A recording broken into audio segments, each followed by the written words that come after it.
السلام علیکم ورحمۃ اللہ وبرکاتہ۔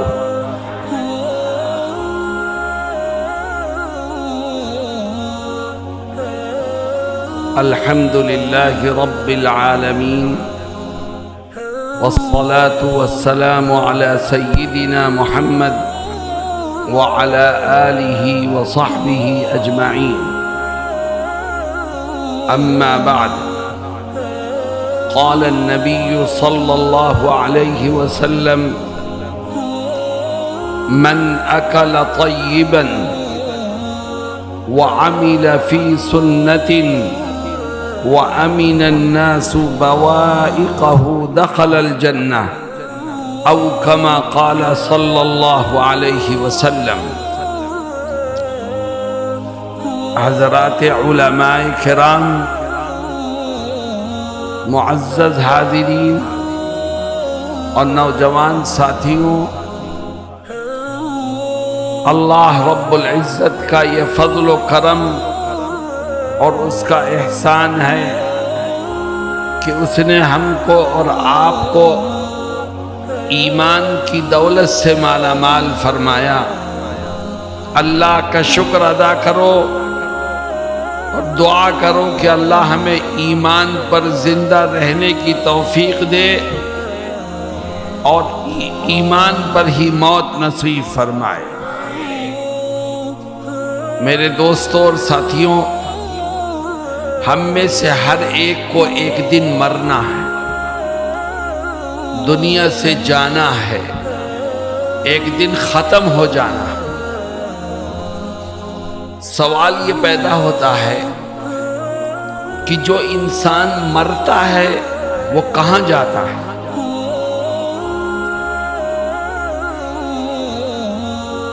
دنیا میں بہت سے مذہب ہیں اور ہر ایک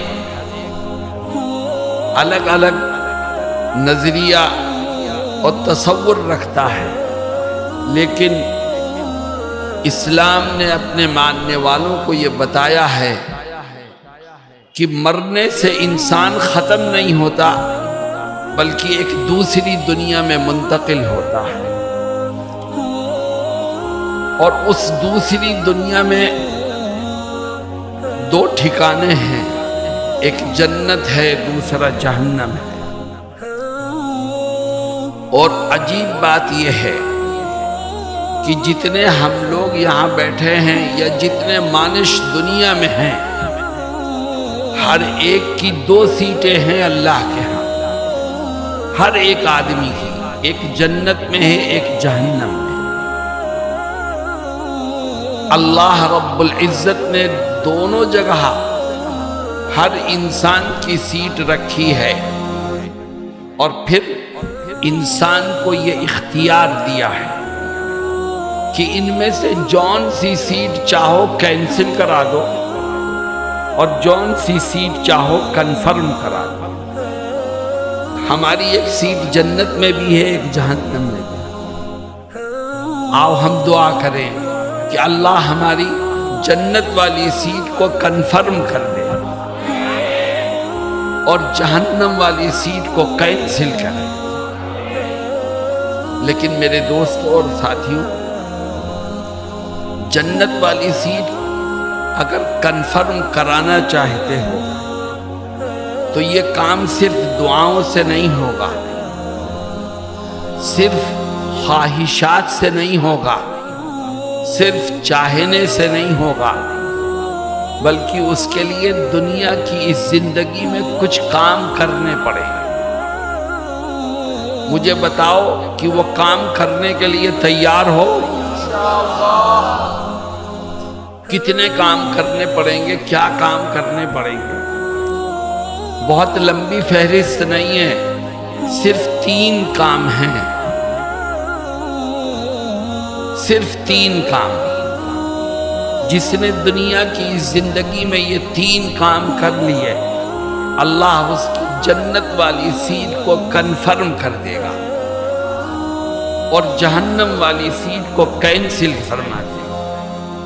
وہ 3 کام کیا ہیں؟ میں ایک ایک کر کے بیان کروں گا، مگر میری ایک شرط ہے، اور وہ شرط یہ ہے کہ اس بات کا عہد کرو کہ ہم ان تینوں کاموں کو سن کر کے ان پر عمل کریں۔ میرے دوستوں، وہ تین کام ہیں کیا؟ نماز، روزہ، حج، زکوٰۃ، اس کا تذکرہ نہیں ہے۔ کیوں؟ نماز پڑھنا تو فرض ہے، رمضان کے روزے رکھنا بھی فرض ہے، مالدار پر حج کرنا، زکوٰۃ دینا فرض ہے، وہ کام کرنا لازم اور ضروری ہے، ان کا تذکرہ نہیں ہے۔ اگر تم چاہتے ہو کہ خدا جنت والی سیٹ کو کنفرم کر دے اور جہنم والی سیٹ کو کینسل کر دے تو نماز، روزہ، حج، زکوٰۃ کے ساتھ ساتھ تین کام اور کرو۔ اگر یہ تین کام کرو گے تو ان کی برکت سے نماز، روزہ، حج، زکوٰۃ قبول ہوگی، ورنہ نہیں قبول ہوگی۔ وہ تین کام ہیں کیا؟ حضرت محمد مصطفیٰ صلی اللہ علیہ وسلم ایک حدیث شریف میں ان تینوں کاموں کو ذکر کرتے ہیں اور فرماتے ہیں: من اکل طیبا وعمل فی سنت وَأَمِنَ النَّاسُ بَوَائِقَهُ دَخَلَ الْجَنَّةِ۔ کیا فرماتے ہیں؟ کہتے ہیں کہ اگر تم یہ چاہتے ہو کہ اللہ تمہاری جنت والی سیٹ کو کنفرم کر دے اور جہنم والی سیٹ کو کینسل کر دے تو نماز، روزہ، حج، زکوٰۃ کے ساتھ ساتھ تین کام اور کرو۔ ان تین کاموں میں سے پہلا کام یہ ہے کہ آج سے اس بات کا عہد کر لو کہ زندگی کے آخری سانس تک جو لقمہ میرے پیٹ میں جائے گا وہ حلال کا ہوگا۔ اگر تمہارا کھانا حلال ہے، تمہارا پینا حلال ہے، تمہارا کاروبار حلال ہے، تمہاری بزنس حلال ہے، تمہاری آمدنی حلال ہے، تو اللہ اس کی برکت سے تمہاری نمازیں بھی قبول کرے گا، روزے بھی قبول کرے گا، حج بھی قبول کرے گا، زکوٰۃ بھی قبول کرے گا۔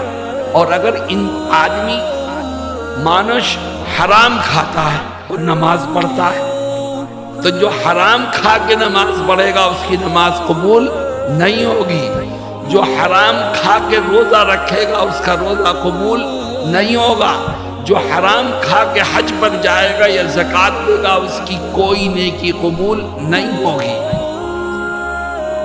میرے دوستوں اور ساتھیوں، اتنا بڑا مجمع ہے، میری طبیعت خراب ہے، میری آواز سے آپ سمجھ رہے ہوں گے نزلہ زکام ہے، لیکن میں پھر بھی بول رہا ہوں۔ کیوں؟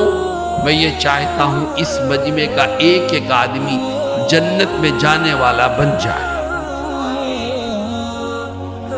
جو کاروبار کرو سچائی کے ساتھ کرو۔ آج مسلمانوں کے کھانے پینے اور کاروبار کو حرام بنانے کی کوشش کی جا رہی ہے۔ چنانچہ مسلمان کاروبار کرتا ہے، کیسا؟ سودی کاروبار کرتا ہے۔ سود لینا بھی حرام، سود دینا بھی حرام، سودی کاروبار بھی حرام۔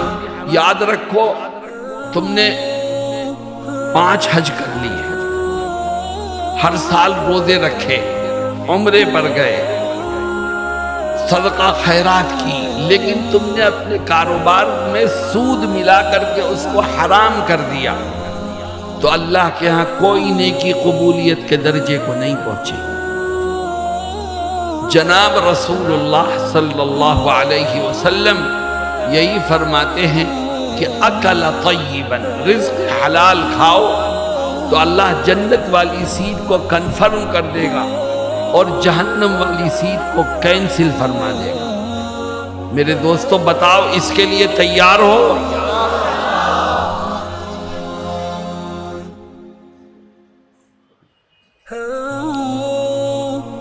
آج بہت سے مسلمان مسجد سے دور ہو رہے ہیں، نمازوں سے دور ہو رہے ہیں، عبادت سے دور ہو رہے ہیں۔ کیوں؟ اس لیے کہ جو لقمہ پیٹ میں جا رہا ہے وہ حرام کا ہے، اس لیے خدا کی عبادت سے اس کو نفرت ہو جاتی ہے۔ میرے دوستوں اور ساتھیوں، تھوڑا کماؤ مگر حلال کا کماؤ تو اللہ اس تھوڑے میں بھی برکت عطا فرمائے گا، اور اگر تم زیادہ کماؤ گے مگر حرام کا ہوگا تو یاد رکھو وہ برکت سے خالی ہوگا۔ میں ہندوستان میں ایک جگہ بیان کر رہا تھا اور میں نے کہا کہ تھوڑا کماؤ حلال کا تو خدا اس میں برکت دے گا۔ تو ایک ساتھی نے مجھ سے پوچھا کہ مولانا آپ یہ کہتے ہیں کہ رزق حلال میں برکت ہوگی، تو کیا مطلب؟ میں 1000 ٹکا حلال کا کما کے لایا، میں اپنے رات میں اس کو اپنے تکیے کے نیچے رکھوں گا تو برکت ہوگی؟ کیا مطلب صبح کو وہ یہ 1100 بن جائے گا کیا؟ برکت کا کیا مطلب؟ یہ 1200 ہو جائے گا کیا؟ تو میں نے اس کو سمجھایا اور میں نے کہا نہیں، 1000 ٹکا صبح کو تو نکالے گا تو وہ 1000 رہے گا، لیکن برکت کا مطلب یہ ہے کہ یہ رزق حلال ہے، اللہ اس تھوڑے سے پیسے میں غیب سے تیری تمام ضرورتوں کو پورا فرما دے گا۔ رزق حلال ہے یہ، اس کی برکت سے اللہ تجھے بیماریوں سے بچائے گا، چوروں سے بچائے گا، کوٹ کے چکر سے بچائے گا، اللہ تھوڑے سے پیسے میں تیری تمام ضرورتوں کو پورا فرما دے گا۔ میرے دوستوں اور ساتھیوں، آؤ ہم بھی عہد کریں کہ انشاءاللہ جو بھی کمائیں گے حلال کا کمائیں گے، ایمانداری سے کمائیں گے، سود کی لعنت سے بچتے ہوئے کمائیں گے۔ اور دیکھو میری ایک بات سنو، تم نے سود لیا، تم نے جھوٹ بولا، تم نے بےایمانی کی دولت کو کمانے کے لیے، تو ایک بات ذہن میں رکھو کہ دولت اور روپیہ، پیسہ، ٹکا انسان کو اتنا ہی ملتا ہے جتنا اس کی تقدیر میں لکھا ہوا ہے۔ جتنا تقدیر میں لکھا ہے اتنا ہی ملے گا۔ اب ہمیں اختیار ہے، چاہے ہم حلال طریقے سے لے لیں چاہے حرام طریقے سے، پر جتنا تقدیر میں لکھا ہے اس سے ایک ذرہ بھی ہمیں زائد نہیں مل سکتا، نہ ہم زائد کما سکتے ہیں، نہ کوئی ہماری تقدیر کا ایک لقمہ ہم سے چھین سکتا ہے۔ اللہ رب العزت ہم سب کو رزق حلال کھانے اور کمانے کی توفیق عطا فرمائے۔ نمبر 2، نبی کریم علیہ السلام فرماتے ہیں کہ اگر تم یہ چاہتے ہو کہ جنت میں داخل ہو، جنت والی سیٹ تمہاری کنفرم ہو اور جہنم والی سیٹ کینسل ہو جائے، تو ایک دوسرا کام بھی کرو، نماز، روزہ، حج، زکوٰۃ کے ساتھ ساتھ۔ اے آقا وہ دوسرا کام کیا ہے؟ فرماتے ہیں اگر جنت والی سیٹ کو کنفرم کرانا چاہتا ہے تو تو اس بات کا عہد کر لے کہ زندگی کے آخری سانس تک اٹھتے بیٹھتے، کھاتے پیتے، چلتے پھرتے میں نبی کریم علیہ السلام کی ایک ایک سنت پر عمل کرتا ہوں۔ جو آقا کی سنتوں پر عمل کرتے کرتے دنیا پہ جائے گا، اللہ اس کی جنت والی سیٹ کو کنفرم کر دے گا اور جہنم والی سیٹ کو کینسل فرما دے گا۔ مسلمانوں، میں اپنے دل کا درد بیان کرتا ہوں کہ آج نبی کی سنتوں کو نقصان یہودیوں سے نہیں پہنچ رہا ہے، عیسائیوں سے نہیں پہنچ رہا ہے، کافروں اور مشرکوں سے نہیں پہنچ رہا ہے، آج نبی کی سنتوں کو نقصان خود مسلمانوں سے پہنچ رہا ہے۔ مسلمان نبی کا نام لیتا ہے لیکن نبی کی سنت پر عمل کرنے سے دور بھاگتا ہے اور دوسروں کے طریقے کو اپناتے ہیں۔ کچھ ساتھی یہاں پر بھی مجھے دکھ رہے ہیں جن کے چہروں پر داڑھیاں نہیں ہیں، ہم نے کن کی نقل اتار کے اپنی نبی کی سنت کو کھرچ کے نالی میں بہایا ہے؟ کس کی نقل اتاری ہے؟ یہودیوں کی، اللہ کے دشمنوں کی، نبی کو برا بھلا کہنے والوں کی نقل اتارتے ہو تو بتاؤ کل میدان محشر میں نبی کا سامنا کیسے کرو؟ آج جن کے جیب میں چند ٹکے آ جاتے ہیں وہ شادی بیاہ کے موقع پر نبی کی سنتوں کو بھول جاتے ہیں، اور علماء جن کے پاس پیسے ہیں وہ بھی شادی کے موقع پر وہ تمام خرافات کرتے ہیں جو ایک جاہل کرتا ہے۔ کیوں؟ پیسے ہیں اس کے پاس، اس لیے سنتوں کی کوئی حیثیت نہیں، جبکہ جناب رسول اللہ صلی اللہ علیہ وسلم فرماتے ہیں اعظم النکاح برکتا ایسرہ مؤونتا، سب سے بابرکت شادی وہ ہے جس میں کم سے کم خرچ کیا جائے، جو سادگی سے مکمل کی جائے۔ میرے دوستوں اور ساتھیوں، نبی کی سنتوں پر عمل کرو، اور آج رات میں سونے سے پہلے میری ایک بات کو دھیان سے سنو۔ آج رات بستر پر پہنچنے کے بعد سونے سے پہلے سوچو کہ صبح سے لے کے رات تک کتنی سنتیں ہیں جو ہم سے چھوٹی ہیں۔ غور کرو کون کون سی سنت ہم سے چھوٹی۔ ہم صبح کو اٹھے تو ہم نے اٹھنے والی دعا پڑھی کہ نہیں پڑھی؟ ہم جب بیت الخلاء میں گئے تو ہم نے سنت کے مطابق کون سا پیر پہلے رکھا، کون سا بعد میں رکھا؟ بیت الخلاء میں جانے کی دعا پڑھی کہ نہیں پڑھی؟ باہر نکلے تو کون سا پیر پہلے نکالا، سنت کے مطابق نکلے کہ نہیں نکلے؟ دعا پڑھی۔ ایک ایک چیز کو تلاش کرو کہ کون کون سی سنت چھوٹی ہے۔ جب تم غور کرو گے تو خدا تمہاری مدد کرے، اور جب یاد آ جائے کہ یہ چھوٹی یہ چھوٹی یہ چھوٹی تو اپنے رب سے کہو کہ اے خدا آج تک تو سنتیں چھوٹی ہیں، میں توبہ کرتا ہوں اور وعدہ کرتا ہوں کہ انشاءاللہ آئندہ یہ سنتیں نہیں چھوٹیں۔ کیوں؟ اس لیے کہ مجھے جنت میں اپنی سیٹ کنفرم کرائے۔ کیوں؟ اس لیے کہ مجھے جہنم والی سیٹ کو کینسل کرائے۔ کیوں بھائی؟ اس پر عمل کرو گے انشاءاللہ۔ آخری چیز، جناب رسول اللہ صلی اللہ علیہ وسلم فرماتے ہیں من اکل طیبا وعمل فی سنت وامن الناس بوائقہ دخل الجنہ۔ فرماتے ہیں اگر تم یہ چاہتے ہو کہ جنت والی سیٹ کنفرم ہو جائے اور جہنم والی سیٹ کینسل ہو جائے تو نماز، روزہ، حج، زکوٰۃ کے ساتھ ساتھ 3 کام اور کرو۔ ان 3 کاموں میں سے تیسرا کام فرماتے ہیں کہ اگر جنت والی سیٹ کنفرم کرانا چاہتا ہے اور جہنم والی کو کینسل کرانا چاہتا ہے تو اس بات کا عہد کر لے کہ زندگی کا آخری سانس تک اپنی زبان سے، اپنے ہاتھ سے، اپنے عمل سے کسی کو ناحق کوئی تکلیف نہیں پہنچا۔ اللہ کے بندوں کو دکھ دینے سے بچ، کسی کو پریشان مت کر۔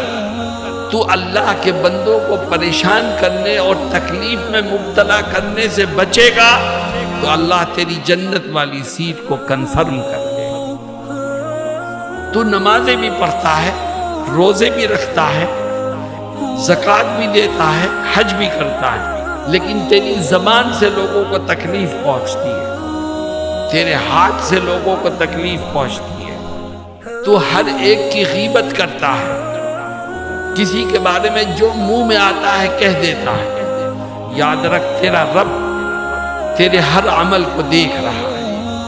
اگر تو اپنی ذات سے کسی کو ناحق پریشان کرے گا، تکلیف پہنچائے گا تو تیری جنت والی سیٹ کنفرم نہیں ہو پائے گی اور جہنم والی سیٹ کینسل نہیں ہو پائے گی۔ میرے دوستوں اور ساتھیوں، جناب رسول اللہ صلی اللہ علیہ وسلم کی یہ حدیث ہماری آنکھوں کو کھولنے کے لیے کافی ہے۔